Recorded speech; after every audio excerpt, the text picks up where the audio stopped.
नमस्कार, बहस के नंबर 1 शो ताल ठोकी में स्वागत है आपका। मैं हूं आपके साथ अनंत त्यागी। धारावी में भीड़ तंत्र के आगे सरेंडर किया गया। बिल्कुल, देश की आर्थिक राजधानी मुंबई से कुछ ऐसी ही तस्वीरें सामने आई। धारावी में अवैध निर्माण को लेकर बीएमसी का बुलडोजर पहुंचा, लेकिन बीएमसी से ज्यादा तैयारी वहां मौजूद मुस्लिम समुदाय की थी। बुलडोजर को मस्जिद के अवैध निर्माण तक पहुंचने तक नहीं दिया गया। हजारों की संख्या में मस्जिद के बाहर भीड़ थी। बाकायदा कल रात एक फतवा जारी किया गया और इलाके के लोगों को बीएमसी की होने वाली कार्रवाई के बारे में बताया गया। बीएमसी के बुलडोजर से पहले भारी संख्या में मुस्लिम समुदाय की भीड़ वहां पहुंच गई। भीड़ ने बीएमसी के वाहनों में तोड़फोड़ की, मस्जिद से पत्थर बरसाए। तो एक तरफ भीड़ उग्र प्रदर्शन में लगी थी, तो दूसरी तरफ स्थानीय सांसद वर्षा गायकवाड़ ने सीएम आवास में हाजिर लगा कार्रवाई पर रोक लगाने की मांग की। बीएमसी और मुस्लिम धर्मगुरुओं के बीच मंथन हुआ। बीएमसी बुलडोजर पर यू टर्न लगाने को तैयार हुआ, लेकिन इसके बदले मुस्लिम पक्ष ने 5 दिन के भीतर खुद अवैध निर्माण हटाने की बात कही। तो एक तरफ मुंबई में मस्जिद अवैध निर्माण पर सियासत गरमाई हुई, तो वहीं देवभूमि हिमाचल में भी मस्जिद के जरिए जमीन कब्जाने के मामले सामने आ रहे हैं। सवाल उठ रहे हैं कि क्या शहर शहर लैंड जिहाद मॉडल का एक पैटर्न बन रहा है। और आज बहस इसलिए क्योंकि धारावी में मस्जिद का अतिक्रमण तोड़ने गई बीएमसी की टीम पर हमला किया गया। क्योंकि आज अतिक्रमण को तोड़ने की तारीख थी, लेकिन बीएमसी को पीछे हटना पड़ा। बहस इसलिए क्योंकि प्लानिंग के तहत मस्जिद के बाहर हजारों की संख्या में भीड़ जमा की गई। क्योंकि कांग्रेस सांसद वर्षा गायकवाड़ ने सीएम शिंदे से मिलकर कार्रवाई रोकने की मांग भी की। क्योंकि मुस्लिम समुदाय और बीएमसी में बातचीत थी और 5 दिन के भीतर खुद मस्जिद कमेटी अवैध निर्माण तोड़ेगी, ये बात भी तय की। तो इन सारे मुद्दों पर बात होगी, लेकिन पहले ये रिपोर्ट जरा देखिए।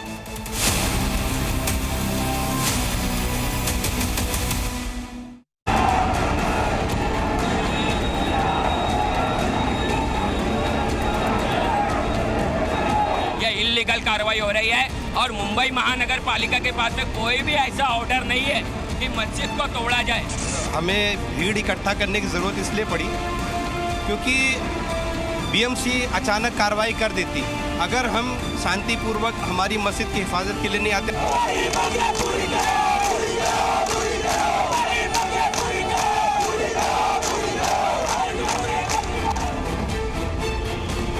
मस्जिद कभी भी किसी गैर कानूनी जगह नहीं बनाई जा सकती। ये इस्लाम का कानून है। किसी की कब्जा की हुई जगह पर मस्जिद नहीं बनाई जा सकती। आज की कार्रवाई है वो स्थगित करने का निर्णय हुआ है और मैं आप सबको यकीन दिलाती हूँ कि हम लोग इसको पूरी तरह से जो है वो संभालने का काम करेंगे।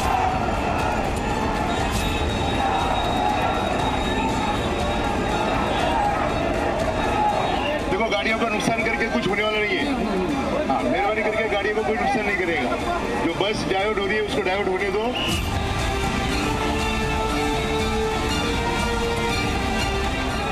मस्जिद को तोड़ने नहीं देंगे हम लोग, और हम लोग कानूनी लड़ाई लड़ेंगे जहाँ तक के होगा। उसके लिए जान भी चले जाए हम लोग की परवाह नहीं है। इसको कोई अनाधिकृत बताते हुए तोड़ने का कहीं ना कहीं एक गलत काम है। इसके अगेंस्ट में सारे लोगों ने मिलकर आज बहुत बड़ा प्रोटेस्ट किया और सारे लोगों का यही चाहना है कि मस्जिद न टूटे।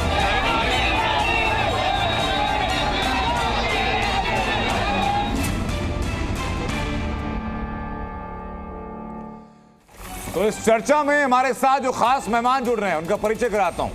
हमारे साथ मुमताज आलम रिजवी जुड़ चुके हैं, इस्लामिक स्कॉलर हैं। यहाँ हमारे साथ हाजी खान साहब जुड़ चुके हैं, इस्लामिक स्कॉलर हैं। महंत अमन गिरी महाराज जुड़ चुके हैं हमारे साथ, हिंदू धर्मगुरु हैं। और हमारे साथ आसिम वकार जुड़ चुके हैं, AIMIM के स्पोक्स पर्सन है। बहुत स्वागत आप सभी लोगों का। और मेरे साथ समाजवादी पार्टी के वरिष्ठ नेता अबू आजमी भी जुड़ चुके हैं। सर, बहुत स्वागत जी न्यूज में आपका। ये क्या हो रहा है सर धारावी में? जी, धारावी में क्या हो रहा है सर? जानकारी तो पहुंची होगी आप तक। हाँ, बिल्कुल पहुंची है। ऐसा है कि देश में सिर्फ ये हो रहा है कि किसी तरह से हिंदू मुस्लिम करो, सांप्रदायिकता बढ़ाओ, मुसलमानों को तबाह करो। जितना उन पर जुल्म करोगे उतना उनको लगता है कि सत्ता में आने का रास्ता खुल जाएगा, और कुछ नहीं है। बहुत देश में मंदिरें हैं, मस्जिदें हैं जो बिना परमिशन की बनी हुई हैं।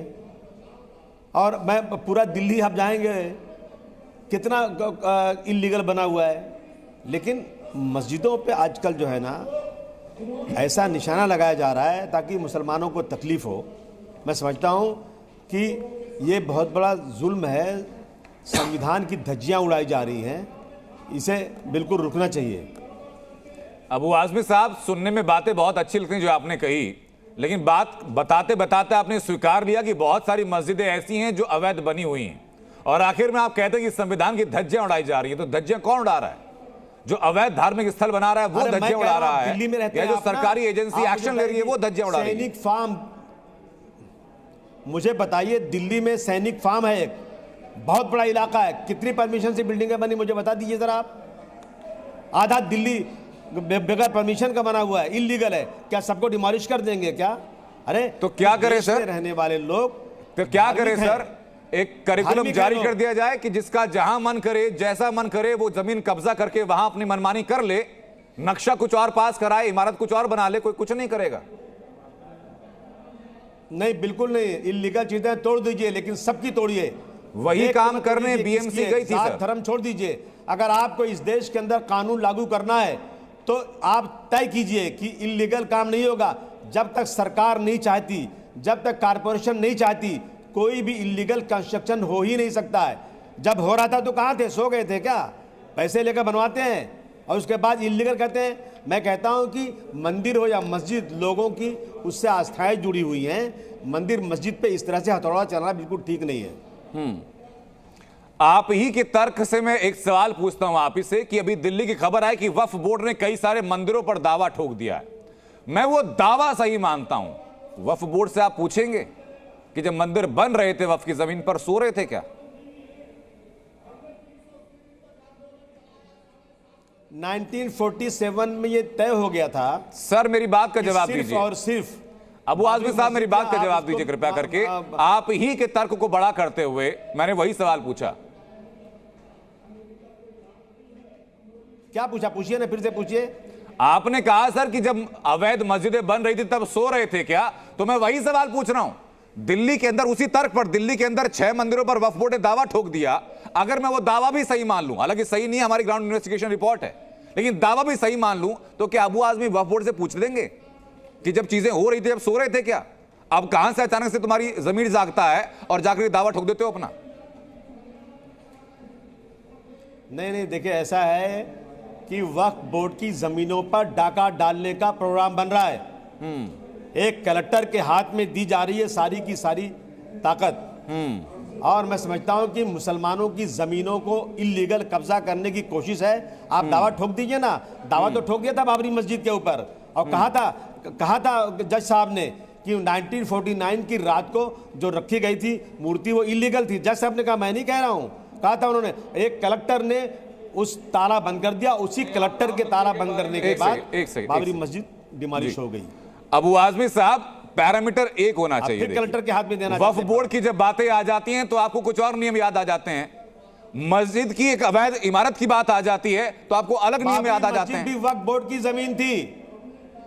या तो सर आप एक बात साफ कर दीजिए, एक सेकंड अबू आज़मी साहब, या तो आप साफ कर दीजिए कि भाई मैं तो सिर्फ मुसलमानों का पक्ष लूंगा, बाकी दुनिया में क्या हो रहा है मुझे मतलब नहीं, तो अपने सवाल बदल दूंगा। बिल्कुल नहीं, हिंदू हमारे भाई, हम पक्ष सच्चाई का लेंगे। हिंदू, मुस्लिम, सिख, ईसाई यही है। तो मुझे ये बताइए, जो फिर आपने कहा कि सांप्रदायिकता भड़काने की कोशिश की जा रही है, वहां कोई हिंदू संगठन नहीं गया था मस्जिद की अवैध इमारत को तोड़ने के लिए, मंजिल को तोड़ने के लिए?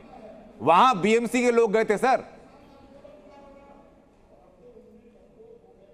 आप जो चाहिए बोल लीजिए भाई, जो चाहिए आप कहिए। आप क्या चाहते हैं? पोलराइज कराना चाहते हैं आपकी टीवी के माध्यम से, तो पोलराइज करवा लीजिए आप। लेकिन ये जो हो रहा है ना, ये बिल्कुल ठीक नहीं हो रहा है। इस तरह से अगर सरकार एक कानून बना दे कि आज के बाद से कोई भी इलीगल कंस्ट्रक्शन नहीं होगा, किसी की मजाल नहीं कि एक इलीगल कंस्ट्रक्शन कर ले। सरकार ने कहा है सर कि इलीगल कंस्ट्रक्शन कर लीजिए है। आप तो विधायकों को बहुत अच्छे से जानते हैं। नहीं, कब बनी थी वो? कोई सरकार कभी कहती है क्या? और वो मस्जिद ढाने नहीं गए थे। मैं तो पूछ रहा हूं ना, इलीगल बीएमसी जो गई थी सर, अबू आज़मी साहब एक छोटी सी अपडेट देता हूं। बीएमसी जो गई थी वो मस्जिद ढाने नहीं गई थी। दिल्ली के अंदर सवाल ये नहीं था कि वो मस्जिद की जमीन अवैध है कि वैध है। सवाल ये था कि जितने नक्शे की इजाजत ली गई थी उसके ऊपर एक इमारत बना दी गई, उसको ढाना था। उसमें कोई सांप्रदायिकता नहीं थी।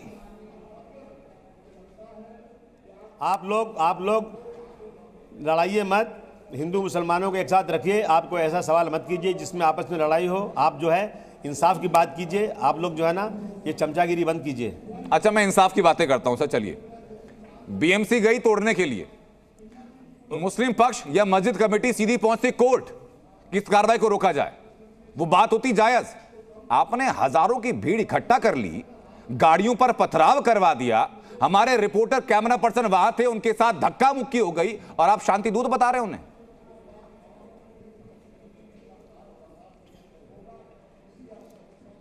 बिल्कुल बिल्कुल ऐसा है कि सरकार अगर एक बात तय कर ले कि भाई अब कोई भी इलीगल कंस्ट्रक्शन नहीं होगा, और इलीगल कंस्ट्रक्शन होगा, कहा था बॉम्बे के अंदर जब यहाँ पर पहली सरकार बनी थी 95 में, तो मनोहर जोशी जी ने कहा था आज के बाद कोई भी इलीगल कंस्ट्रक्शन होगा तो उसको, वहाँ के ऑफिसर को, वहाँ के पुलिस वालों को सस्पेंड किया जाएगा। पूरे महाराष्ट्र में कौन सस्पेंड किया गया? आज तक नहीं किया गया। इनकी मिली भगत से कोई काम होता है? मिली भगत से काम होता है? अगर इलीगल कंस्ट्रक्शन है तो सबसे पहले उन अफसरों को सस्पेंड करो जिनके समय में सब बना हुआ है, उसके बाद उस पर हथौड़ा चलना चाहिए, उसके बाद उस पर ठीक है सर, उसके पहले मैं आपकी इस बात के भी साथ खड़ा होता हूं। अबू आजमी क्या इस बारे में याचिका दाखिल करेंगे कि जब मस्जिद की वो अवैध इमारत बनी उस वक्त कौन कौन बीएमसी में अधिकारी थे, उनकी लिस्ट जारी की जाए, उनके ऊपर कार्रवाई हो? मैं असेंबली में 20 बार बोल चुका हूं, मेरी असेंबली की स्पीच भेज देता हूं, आप पढ़ लीजिए।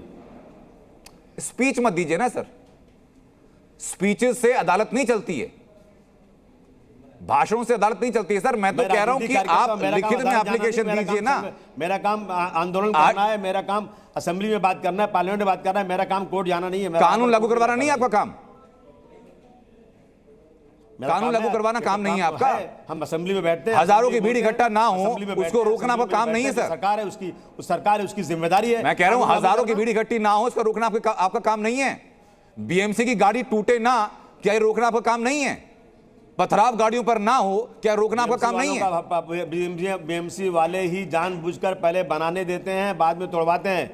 जब तक उन अफसरों को सस्पेंड नहीं किया जाएगा जिनके राज में बना है, जब तक इसी तरह से इलीगल कंस्ट्रक्शन होता रहेगा। मुझे नहीं मालूम कि वो मस्जिद इलीगल थी, लीगल थी, पता नहीं, मैं तो गया भी नहीं वहां पर, लेकिन मैं आपको जानकारी दे रहा हूं सर, इस बात पर आप विश्वास कर सकते हैं कि बीएमसी के मुताबिक एक ऊपरी मंजिल बना दी गई थी, उस मंजिल को तोड़ना था, और रात में एक फतवा जारी कर दिया गया ये कहते हुए कि सुबह 9 बजे पुलिस प्रोटेक्शन के साथ बीएमसी की टीम पहुंचेगी, आप लोग ज्यादा से ज्यादा संख्या में मस्जिद की हिफाजत के लिए इकट्ठा हो। यार क्यों मुसलमानों के पीछे पड़े हो भाई? उनको भी जीने दो, उनको भी रहने दो कायदे से। काहे को जबरदस्ती उनके पीछे पड़े हो, उनकी मस्जिदों के पीछे पड़े हो? आज आपकी आवाज बहुत कम आ रही है, अपनी बात दोहराएंगे आप एक बार? अरे ये सब बंद करो, ये सब बंद करो। लोग भूखे मर रहे हैं, उनको खाना नहीं मिल रहा है, 80 करोड़ लोगों को राशन दिया जा रहा है, सरकार डेवलपमेंट रुका हुआ है। ले मस्जिद, लो मंदिर, लो मुसलमान, लो हिंदू, बंद करो ये सब चीजें। कहने में बड़ा खूबसूरत लगता है सर, लेकिन जिस वक्त अबू आजमी ने इस मंच पर अपनी बात शुरू की थी, पहले सेंटेंस में सिर्फ हिंदू मुसलमान था, पहले सेंटेंस में सिर्फ सांप्रदायिकता की बात आप खुद कर रहे थे बैठ के। मेरी बात हो गई अब। ओ महाराज, आपने मुझे 5 मिनट के बुलाया था, 10 मिनट हो गया, प्लीज मैं जा रहा हूं, अंदर मेरा भाषण चलने वाला है। मैं तो कह रहा हूं सर, आप 1 घंटा बैठना चाहें आपका स्वागत रहेगा सर, अपनी बात आप जितना रखना चाहें उतना बेहतर है। आप लोग तो जो है ना, आप लोग तो भाई। अच्छा, मैं एक अंतिम सवाल पूछता हूं सर, बिना किसी हिंदू मुसलमान का जिक्र किए हुए, बिना किसी धर्म का जिक्र हुए, अबू आजमी साहब, किसी भी प्रशासनिक कार्रवाई को रोकने के लिए, बंद करो टीवी सर, किसी भी प्रशासनिक कार्रवाई को रोकने के लिए हजारों की भीड़ इकट्ठा कर लेना, आप समर्थन में है कि विरोध में? मेरे पास समय नहीं है, अंदर हॉल से बाहर आया हूं आपको। सर मैं कह रहा हूं कि किसी भी प्रशासनिक कार्रवाई को रोकने के लिए हजारों की भीड़ इकट्ठा कर लेना अबू आजमी सही मानते हैं या गलत? बहुत सहज होता है सवालों से दूर हो जाना सर। आज़िज़ खान साहब, सवाल मेरा आपसे, छोड़ दीजिए कि हिंदू था कि मुसलमान था, मंदिर था कि मस्जिद था, ईमानदारी से जवाब दीजिए कि 24 घंटे पहले यह सर्कुलर जारी कर देना कि फलाना टीम आ रही है, रक्षा के लिए हजारों लोग खड़ा हो जाओ, सही है कि गलत है? देखिए त्यागी जी, बात यह है कि मस्जिद हो, मंदिर हो, चर्च हो, गुरुद्वारा हो, भीड़ तंत्र पर आइए सर। हर आदमी की अपनी आस्था होती है। आस्था के नाम पर 6 दिसंबर 1992 को मस्जिद, भीड़ तंत्र पर आइए सर। भीड़ तंत्र ही की बात आप 6 दिसंबर की बातें करेंगे, उधर से औरंगजेब की बातें कर देंगे, आप कुछ और बात करेंगे, वो फिर मथुरा और काशी की बातें कर देंगे। अनऑथराइज्ड कंस्ट्रक्शन पहले दिन अनऑथराइज है, जिस इलाके का जो अधिकारी है उस वहाँ मस्जिद है, मस्जिद अनऑथराइज कंस्ट्रक्शन टूटना चाहिए कि नहीं? हाँ टूटना चाहिए, लेकिन उसके साथ जिन लोगों ने बनवाया है, जिनके जमाने में बनाए, जिन अधिकारियों ने पैसे खाए, उन लोगों के ऊपर भी कार्रवाई होनी चाहिए। आप सड़क पर नमाज पढ़ने दोगे, ऊपर अगर मुसलमान वादा करता हूं सर, आप उन अधिकारियों के नाम लेकर के आइए जिन लोगों ने उस मस्जिद की एक अवैध मंजिल बनवाने में पैसे खाए थे। इसी मन से उनके नाम सर मैं दिखा करके सवाल पूछूंगा। त्यागी जी, हिंदुस्तान में दिल्ली आपके सेंटर में है, यहाँ 4600-5600 कॉलोनी और डेवलप हुई है, अनऑथराइज है। मैं फिर कह रहा हूं ऑथराइज करा जा रहा है। अब आप कुछ देर बाद बिल्डिंग की बातें कर लीजिएगा, कुछ देर बाद आप कहीं और पहुंच जाइएगा। पूरे देश की बात तो नहीं कर रहे हैं सर, मैं धारावी की बात कर रहा हूं सर। धारावी भी दिल्ली की तरह एक देश की, मैं कह रहा हूं धारावी की बात कर रहा हूं सर, एक ही मुद्दे पर आते हैं ना। मैं धारावी इसलिए कह रहा हूं, अगर यहाँ अनऑथराइज को ऑथराइज किया जा सकता है तो हिंदुस्तान के हर मंदिर, हर चर्च, हर गुरुद्वारे, हर मस्जिद को अनऑथराइज करना चाहिए। ये सरकार की जिम्मेदारी बनती है। खान साहब, मामला सिर्फ ऑथराइज अनऑथराइज का नहीं है, मामला है भीड़ तंत्र का। देखिए, गणेश विसर्जन होता है तो भीड़ इकट्ठा होकर पत्थरबाजी कर देती है, कुछ और चीजें हो रही होती है तो फिर भीड़ इकट्ठा होकर पत्थरबाजी कर देती है। बीएमसी यहां पहुंच रही होती है, भीड़ इकट्ठा होकर पत्थरबाजी कर देती है। अजीब हालत है सर। अगर त्यागी जी हिंदुस्तान को हिंदू और मुसलमानों के बीच में बांटा जाएगा, मैंने तो ना तो राष्ट्रीयता है, क्या हिंदू मुसलमान का नाम लिया है, ये देश के खिलाफ है। मैंने क्या हिंदू मुसलमान का नाम लिया? नहीं लिया। देखिए, मैंने आपको घटनाएं बताई और शहर का नाम लेकर घटनाएं बता सकता हूं। योगी जी, मोदी जी आए हैं, जब से यही देश में चल रहा है, जो पत्थरबाजी करवा रहे, ये जो है कि हिंदू और मुस्लिम करके ये देश के माहौल को खराब करना चाहते। हम ये कहते हैं अनऑथराइज ना मुसलमान को बनाना चाहिए, ना हिंदू को बनाना चाहिए, ना किसी और को बनाना चाहिए, लेकिन अनऑथराइज बनाया गया है तो मस्जिद और मंदिर को सरकार की जिम्मेदारी बनती है कि उन्हें ऑथराइज कराया जाए। बड़ा सुहाना लगता है कि गंगा जमनी तहजीब की बातें कर दें, फैज के 2-4 हम शेर पढ़ दें, अल्लामा इकबाल की बातें कर दें, ये बातों में बहुत अच्छा लगता है सर। लेकिन जब मांड्या से लेकर के भीलवाड़ा, भिवानी, अकोला तक में किसी एक धार्मिक यात्रा पर पत्थरबाजी हो जाती है और तस्वीरें सामने आती हैं कि धर्म विशेष से, एक धार्मिक स्थल विशेष से पत्थरबाजी हो रही है, तब बातें कहां जाती हैं सर? देखिए, यहां भीड़ इकट्ठा हो जाती है बीएमसी की कार्रवाई को लेकर के। अबू आजमी कहते हैं कि हिंदू मुस्लिम हो रहा है।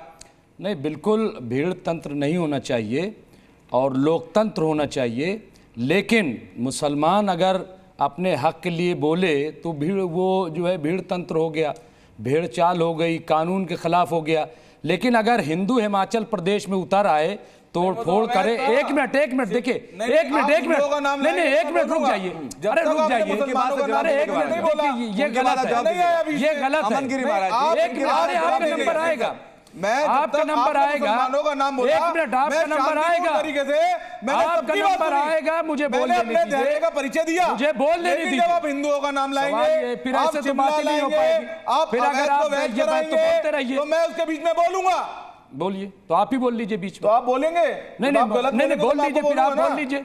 अरे भाई, जब आपका नंबर आएगा तो बोल लीजिएगा। मैं कह रहा हूं, जो बात कह रहा हूं, आप एक जर्नलिस्ट हैं और जर्नलिस्ट को जो है वो पक्षपात नहीं करना चाहिए। ठीक बात, एक तरफा बात नहीं करनी चाहिए जी। जब हिमाचल प्रदेश, उत्तराखंड, यहाँ हिंदू आ जाएं, गुजरात में आ जाएं, तो आप ये कहिए कि साहब हिंदू जाग रहा है, हिंदू बेदार हो रहा है, हिंदू अपने हक के लिए आगे आए मैदान में, तब तो आप ये चला कहता है हिंदू मैदान में। लेकिन मुसलमान जब आ जाए तो आप उसको निगेटिव दिखाते हैं। आप ये कहते हैं, मैं कहता हूं कि जो नाजायज लूंगा सर, और उसके बाद 30 सेकंड मैं आपको दूंगा, उसके बाद मैं चलूंगा आसिम वकार के पास। आपने कहा कि निष्पक्ष होकर के बातें करनी चाहिए, तो मैं निष्पक्ष होकर बातें करता हूं सर। 5 शहरों के नाम गिनाता हूं जी। सूरत का नाम गिनिए, मांड्या का नाम गिनिए, भीलवाड़ा का नाम गिनिए, भिवानी का नाम गिनिए और अकोला का नाम गिनिए। ये 5 वो जगह हैं जहां पर हिंदू संस्कृति को मानने वाले लोग अपनी यात्रा निकाल रहे थे, उनके ऊपर हो गया पथराव। मैं अब आपको बताऊं, हाँ, अब आपको बताऊं, अभी अयोध्या में कश्मीरी मोहल्ले में आप जाके देखिए, वहां हिंदू लड़के, 8 हिंदू लड़के टोपी लगा करके, उनको एनएसए में जेल भेजा गया है। वो टोपी लगा करके, एक मिनट रुक जाइए, अरे एक मिनट रुक जाइए, मैं बता रहा हूं आपको ना, मैं जवाब दे रहा हूं। देखिए, गलत क्रिमिनल ऑफेंस को मैं बिल्कुल डिफेंड नहीं कर रहा हूं, मैं बिल्कुल क्लियर कर दूं, लेकिन मैं बता रहा हूं साजिश आपको कि कश्मीरी मोहल्ला अयोध्या में, वहां पे आप देखिए 4 मस्जिदों में गलत पोस्टर लगाए गए, भड़काऊ पोस्टर लगाए गए, और वहां पे मजहबी किताबें फाड़ के फेंकी गई। और जब पकड़े गए, एक मिनट, इसी तरीके से हैदराबाद में, एक मिनट, पुलिस कंप्लेन करे, उठा के पटके जेल के अंदर। नहीं, वही तो मैं कह रहा हूं। कोई समर्थन करने वाला नहीं है सर। पत्थर क्यों चलने लगे? आप ये बताइए कि मोदी सरकार जब आई तो इसने कश्मीर में काम किया और कश्मीर में पत्थरबाजी रुक गई। बड़ा अच्छा है, इसका सेहरा जो है मोदी जी के सर जाएगा क्योंकि वहां पत्थर रुक गया। लेकिन पूरे देश में पत्थरबाजी हो गई तो ये जो नाकामी का सेहरा ये किसके सर जाएगा? अगर साजिश बारे में सर राजीव पांडे हमारे साथ जुड़े हुए हैं बीजेपी से, उसके पहले लेंगे आसिम वकार साहब। मैं आपके पास में आऊंगा सर। इस भीड़ तंत्र का मुझे जवाब चाहिए, अगर आप दे पाए आसिम वकार साहब। भीड़ पत्थरबाजी भी कर रही है, भीड़ जब बीएमसी के लोग पहुंचते हैं तो उनके ऊपर भी पत्थरबाजी कर रही है। नहीं, बिल्कुल जवाब देने ही आया हूं जी। आपके हिसाब से धारावी में जो लोग इकट्ठा हुए उसको भीड़ तंत्र कहा जाएगा जी, और जो शिमला में और मंडी में इकट्ठा हुए उसको क्या कहा जाएगा? अनंत्यागी तंत्र। मारपीट हो गई शिमला में क्या सर? क्या कहा जाएगा? शिमला में क्या किसी रिपोर्टर को पिटते देखा आपने? अरे बात सुनो पहले पूरी, उसके बाद में मेरी बात का जवाब।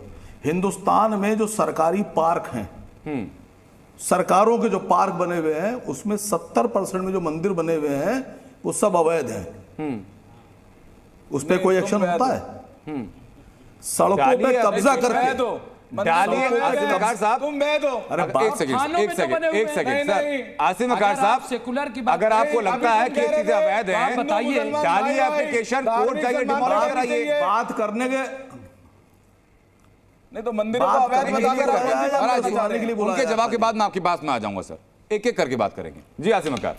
नहीं, मुझे बात करने के लिए बुलाया है या सिर्फ सुनने के लिए बुलाया है? जो करने के लिए बुलाया मैं वही काम कर लूं सर। बाकी मेहमानों को रोक करके मैं वापस आपके पास इसीलिए आया। जो सरकारी पार्क हैं हिंदुस्तान में, जो सरकारी पार्क हैं उनमें 70% में जो मंदिर बने हुए हैं वो अवैध हैं।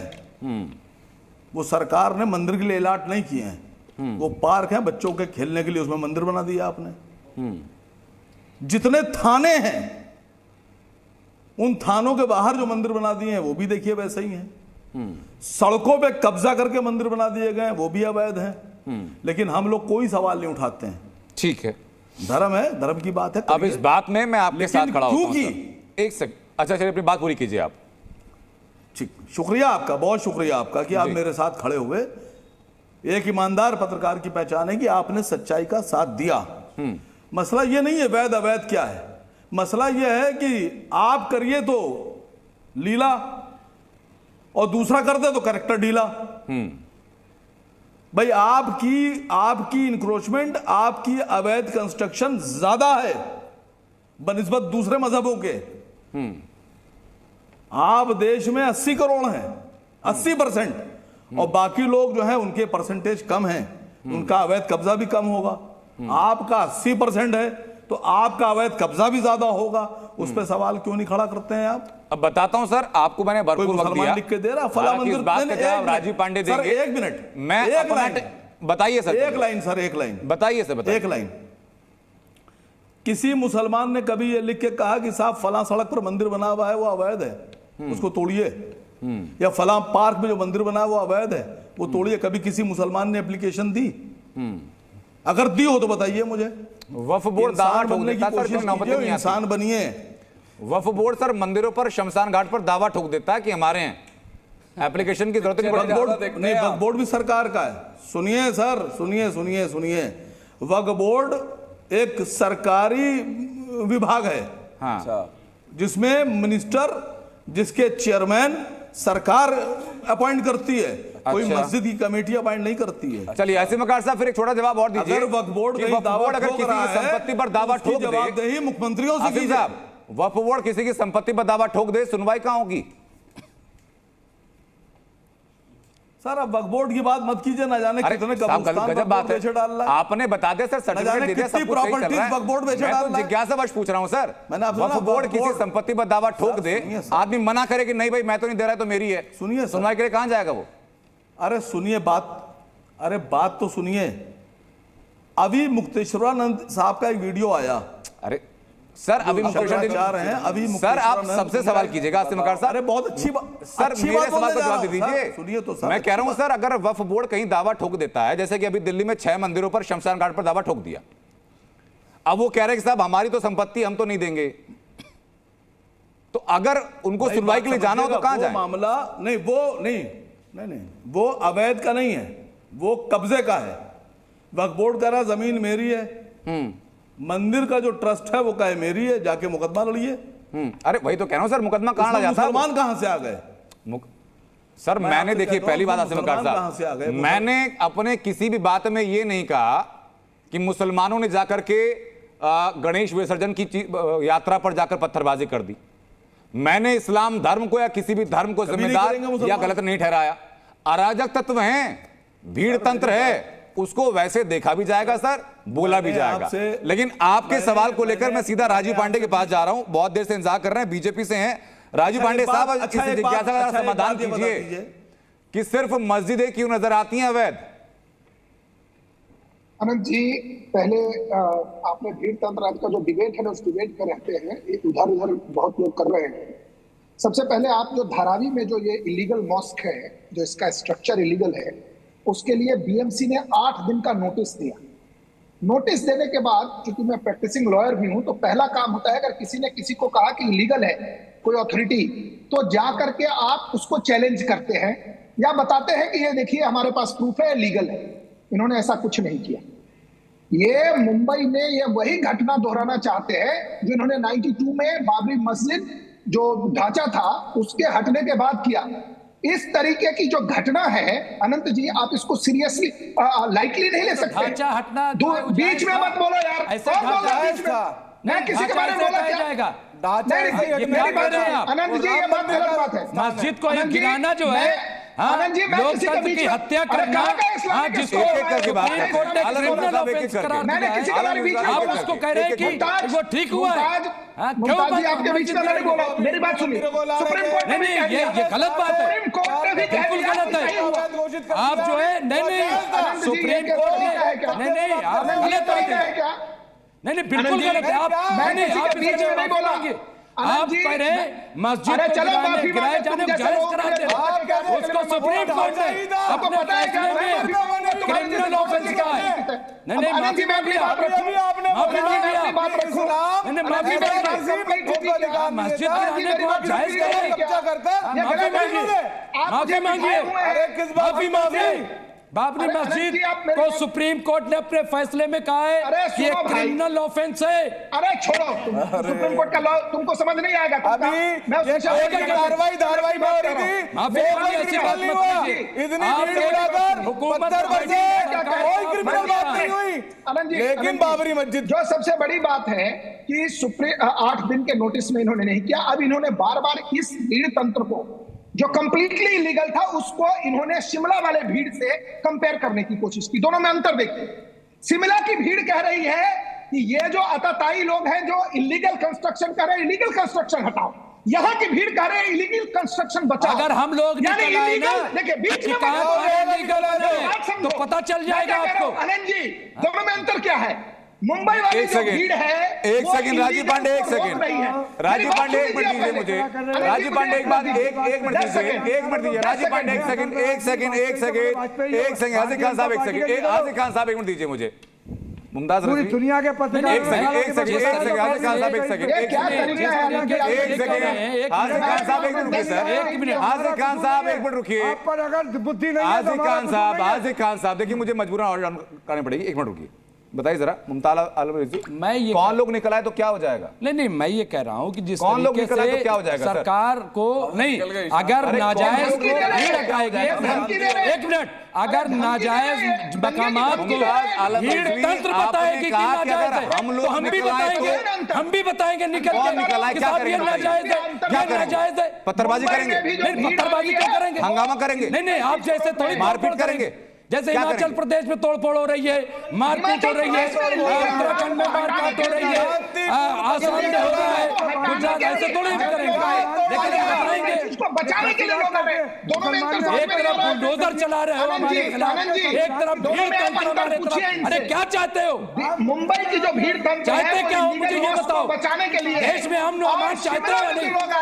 हुकूमत में बैठे लोग ऐसी बात करें। 1 सेकंड, अब ये दोनों में से इनको समझ नहीं आ रहा है। ये राजीव पांडे से आपके पास वापस लौट रहा हूं। हमारे साथ उमेशानंद महाराज जी जुड़ चुके हैं। उमेशानंद जी बताइए जरा, मुमताज आलम रिजवी कह रहे हैं कि भाई चाहते क्या हो। जहां आपको मस्जिद दिखती है आप कहते हैं कि अवैध है, और अवैध को भी अवैध कह रहे हैं। क्या है कि मुमताज आलम एक मानसिकता से पीड़ित हैं। अच्छा। और उस मानसिकता का परिचायक अभी अभी हमने आपके टीवी पर चैनल पर देखा कि हम भी निकल जाए तो क्या मतलब हो जाए। निकले, चूड़ी पहन ले। अब हम बोले मुमताज आलम चूड़ी का कमजोरी की प्रतीक मानते हैं आप सर क्या? अब मुमताज इनमें तो है ही ना। नहीं वो एक मिसाल मुमताज आलम हम बोले मिसाल दी जाती है। मुझे बताइए ना, चूड़ी को आप कमजोरी का प्रतीक मानते हैं क्या? बिल्कुल कमजोरी नहीं, ताकत का प्रतीक है। और चूड़ी आपने जो अभी बताया, आपने जो अभी बोला, आपने जो सर अभी बोला, अरे सर उन्होंने उस कॉन्टेक्स्ट में नहीं बोला, हाजी खान साहब ने उस कॉन्टेक्स्ट में नहीं बोला। नहीं भारत के स्वाद का प्रतीक है चूड़ी। मैं बात कर रहे हैं आप नहीं तो वो हमारे उसको सर एक सेकंड, तो मुमताज आलम रिजवी क्या सुहाग ढूंढ रहे हैं क्या? नहीं अगर आप कह रहे हैं कि उन्होंने सुहाग के लिए बातें की है, चूड़ियां भेजी गई थी तो शौहर के लिए चूड़ियां भेजी गई थी, किस लिए औरतों ने भेजी थी? याद होगा पीएम को किसी मौके पर चूड़ियां जो है भेजी गई थी, किस लिए भेजी गई थी? आप बताइए। शौहर के लिए औरतों ने भेजी थी, ये कहा था चूड़ी पहन के बैठ जाओ। मैं मुमताज आलम रिजवी पूछ रहा हूं क्या चूड़ियों को क्या कमजोरी का प्रतीक मान लेते हैं क्या सर? कमजोर नहीं, नजाकत, आदर्शवादी मानसिकता सर बाहर ये 24वीं सदी चल रही है। बयानों के एक सेकंड महाराज, एक सेकंड जी। मुमताज आलम साहब, जिस प्रकार की आप लोग बातें कर रहे हैं टीवी के अंदर, नेशनल पूरा भारत आपको देख रहा है। आपको नहीं देख रहा है? अरे भाई आप तुम बीच में टोकते हो यार। मुमताज आलम बड़ी गंदी समस्या है। नहीं तो मैं क्या कहता हूँ कि ये समस्या ही बड़ी खतरनाक है। अरे आपको नहीं देख रहा है? भारत के किसी भी कोने में ये लोग आ जाए, मीडिया चैनल में आ जाए, इनकी समस्या बड़ी गंभीर है। नहीं, हम इस देश के मूल तत्व को समझने की कोशिश आप नहीं करते और दबाव से, अरे मीडिया में भी दबाने का प्रयास करते हो, धारावी में दबाने का प्रयास करते हो, शिवाजी मैदान के अंदर शहीद स्मारक को तोड़ने का काम भी करते हो, और राम मंदिर को तोड़कर बाबरी बनाने का काम करते हो। आपको सुनने के लिए हम लोग आए क्या? अरे मुमताज आलम साहब, मेरी बात कान खोलकर सुनो। अगर धमकी देने का काम करोगे तो भारत के हिंदुओं ने भी चूड़ी नहीं पहनने की, जैसे आप बोल रहे थे, चूड़ी शक्ति का प्रतीक चिन्ह। अरे मेरी बात सुनो, मेरी बात सुनो। ये रानी लक्ष्मीबाई, छत्रपति शिवाजी करोगे क्या धरती है? हम दबाने की कोशिश मत करो, दबाने की कोशिश मत करो। हम तो ये अगर एक्शन करोगे तो रिएक्शन भी होगा, एक्शन करोगे तो रिएक्शन भी होगा। आवाज को नीचे करके बात करो। मुमताज, हम भी कर सकते हैं इसी भाषा में बात आपसे। और मैं त्यागी जी मैं एक बात बोलता हूँ, त्यागी जी मैं बड़ी महत्वपूर्ण बात बोलता हूँ, मैं बड़ी महत्वपूर्ण बात बोलता हूँ, आपके चैनल पर बोलता हूँ। अगर भारत के विकास के मार्ग पर मंदिर भी रुकावट डालता है तो मैं तो कहता हूं, अगर कोई मंदिर भी रुकावट डालता है और भारत का विकास संभव हो सकता है तो उस स्थान को हमको स्थानांतरित करना चाहिए, या उस धर्म विशेष के लोगों से बात कर कर स्वयं ही उसको तोड़ना चाहिए।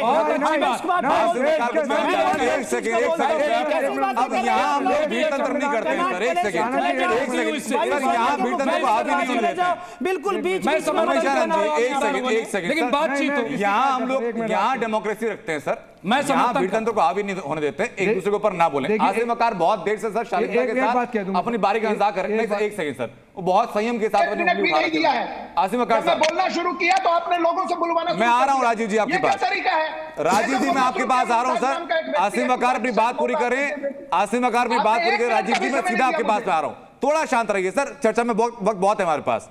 आसिम वकार साहब,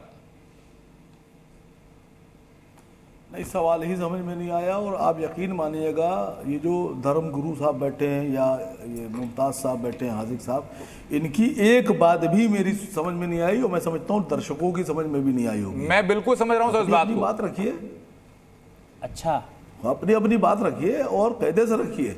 ये कोई जंग का मैदान नहीं है, ओहो, ये एक पढ़े लिखों का प्लेटफॉर्म है, यहाँ बात रखी जा सकती है। तो पढ़े लिखे के प्लेटफॉर्म में ये बात होती है कि जितने पार्कों के अंदर मंदिर बने हुए अवैध हैं, ये पढ़ी लिखी बात होती है, ये पढ़ी लिखी बात होती है। तो आप पेपर दिखाइए उसके, तो पेपर वक्फ बोर्ड के भी दिखाइए जहां जहां कब्जा कर रखा है। तो वक्फ बोर्ड भी दिखाए अपना कब्जा की 9.5 लाख एकड़ जमीन पर कब्जा किया है। आप भी कागज दिखाइए ना। समस्या तो यही आ रही है ना। आप करें तो आनंद ही आनंद, हम करें तो गड़बड़ ही गड़बड़, ऐसे नहीं चलेगा ना। अब क्या हो गया है कि जो दवाई पड़ी है, जो कीटाणुनाशक दवाई पड़ी है, उसमें कीड़े मचने लगे हैं। शालीनता से बातें करते हैं सर, थोड़ा संयम के साथ, थोड़ा संयम के साथ, एक एक करके। आसिम, अगर बात आप कीजिए, उसके बाद मैं चलूंगा राजीव जी के पास।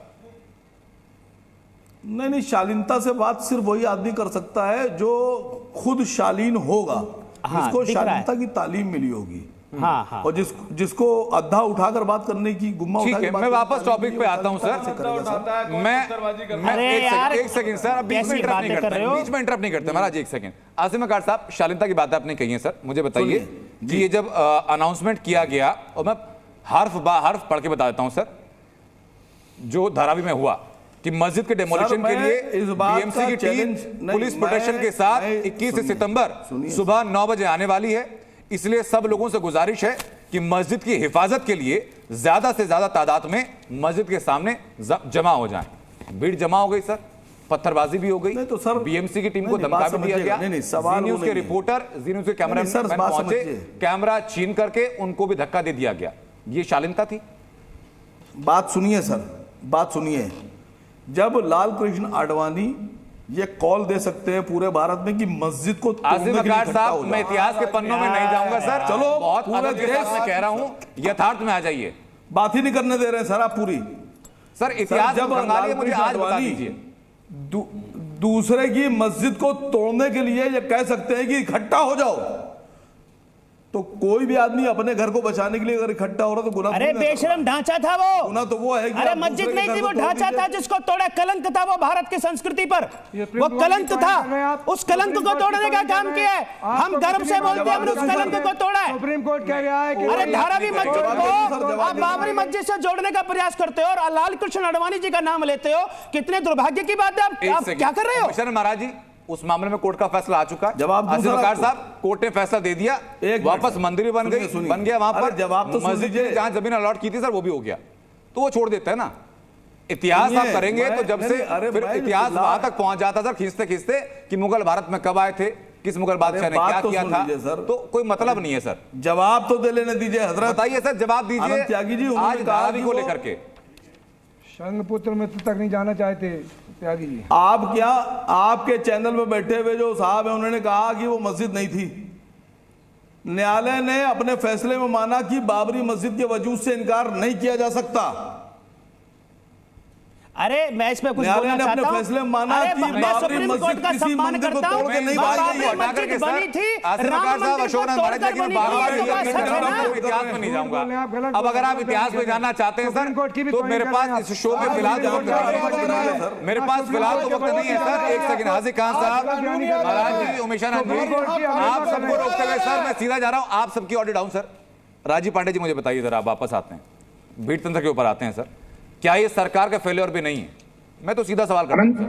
आप चाहे जिसको जिम्मेदार ठहराइए, जिसने आह्वान किया, कुछ भी किया, भीड़ जमा हो गई, पत्थरबाजी हो गई, तो फेलियर सरकार का है सर।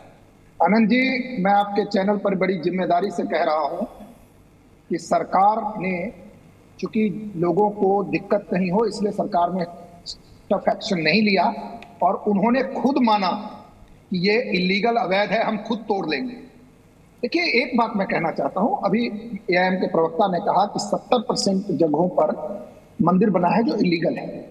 ये वकार की, सुप्रीम कोर्ट नहीं है वकार साहब, ये काम बीएमसी की है, दिल्ली में एमसीडी की है, उनको तय करने दीजिए, कोई नहीं।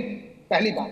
दूसरी बात, जो सबसे ज्यादा कंपैरिजन की बात है अनंत भाई, मैं जो बार बार कोशिश कर रहा हूं बताने की, कि जो भीड़, जो लोग इकट्ठा हुए हिमाचल में, वो भी इलीगलिटी के खिलाफ थे कि इलीगल इन्होंने मस्जिद बांध दिया, और उन्होंने खुद माना कि हाँ हमसे गलती हो गई, हम अपना इलीगल खुद तोड़ लेंगे। ये इस प्रकार के लोगों को डिफेंड कर रहे हैं आपके चैनल पर। यहां भी इलीगल, दोनों भीड़ में एक बहुत बड़ा अंतर है आनंद जी। एक कि एक जगह इलीगल चीजों को हटाने के लिए भीड़ खड़ी हुई, जो हिमाचल की भीड़ है, और दूसरी तरफ इलीगल चीज को बचाने के लिए भीड़ खड़ी हुई। मैं आपको बताना चाहता हूं, इस प्रकार की जो भीड़ जो मुंबई में इन्होंने दिखाई है, इनकी आदत है ये। मैं बता रहा हूं, इसके बड़े दुष्परिणाम हो सकते हैं।